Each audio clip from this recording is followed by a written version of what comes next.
بسم اللہ الرحمن الرحیم۔ فلائی نیوز کے تمام دیکھنے اور سننے والوں کو خوش آمدید۔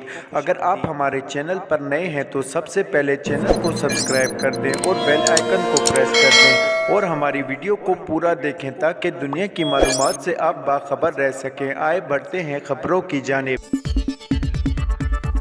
پاکستان تحریک انصاف کے رہنماؤں کو اڈیالہ جیل میں بانی P T I Imran Khan سے ملاقات کی اجازت نہیں ملی۔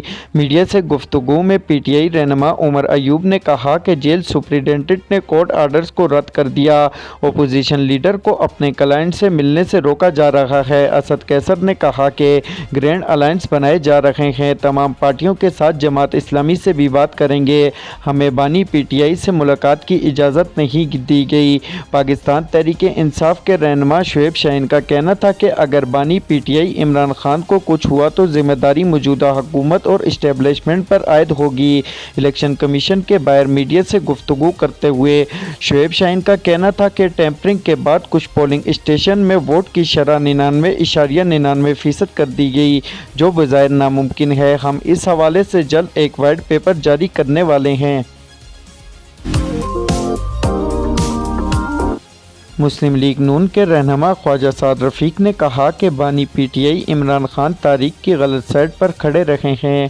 ممنوعہ فنڈنگ کیس سے بچنے کے لیے الیکشن کمیشن کو دھمکیاں اور گالیاں دینا فاسٹ رویہ تھا۔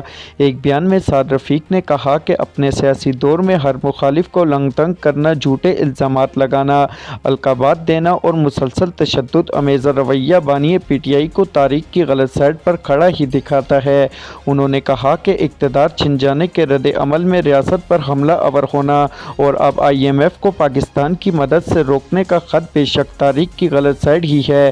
سعد رفیق نے مزید کہا کہ عمران خان نفرت، تعصب، جھوٹ، تقسیم اور تشدد سے اظہار تعلقی کریں تاکہ راستے کھل سکیں۔ احتساب عدالت نے نیب ریفرنس میں حسن اور حسین نواز کے دائمی وارنٹ گرفتاری معطل کر دیے۔ اسلام آباد کی احتساب عدالت کے جج ناصر جاوید رانا نے محفوظ شدہ فیصلہ سنایا۔ اس موقع پر حسن اور حسین نواز کے وکیل قاضی مصباح الحسن اور رانا عرفان عدالت میں پیش ہوئے۔ قاضی مصباح نے کہا کہ حسن نواز اور حسین نواز 12 مارچ کو پاکستان آنا چاہتے ہیں۔ اس پر عدالت میں نیب پراسیکیوٹر نے کہا کہ ملزمان کو پیش ہونا پڑے گا، اس کے بغیر وارنٹ گرفتاری معطل نہیں ہو سکتے۔ عدالت نے گزشتہ روز محفوظ کیے جانے والا فیصلہ سناتے ہوئے حسن اور حسین نواز کے دائمی وارنٹ گرفتاری 14 مارچ تک معطل کر دیے۔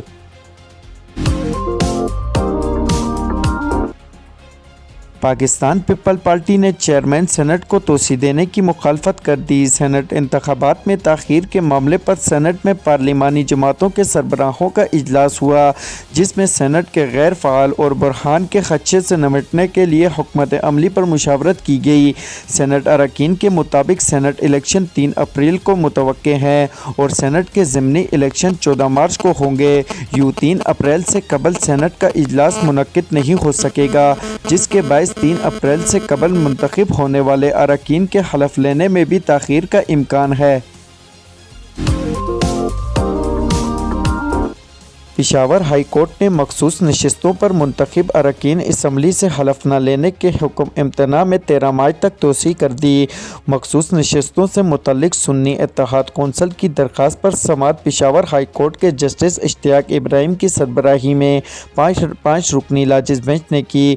لاجز بینچ میں جسٹس اعجاز نواز اور جسٹس عتیق شاہ کے علاوہ جسٹس شکیل احمد اور جسٹس راشد علی بھی شامل ہیں۔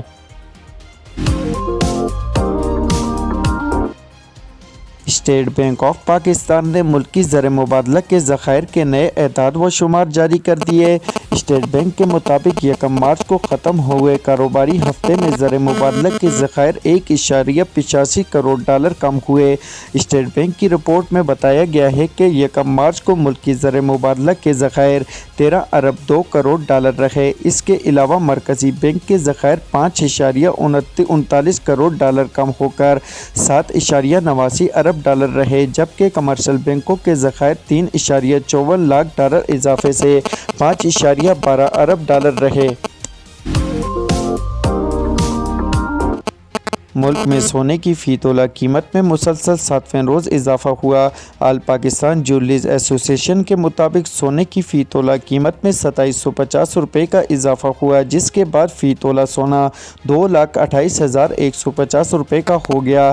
ایسوسی ایشن کے مطابق 10 گرام سونے کا بھاؤ 2358 روپے اضافے سے 1,95,602 روپے ہو گیا۔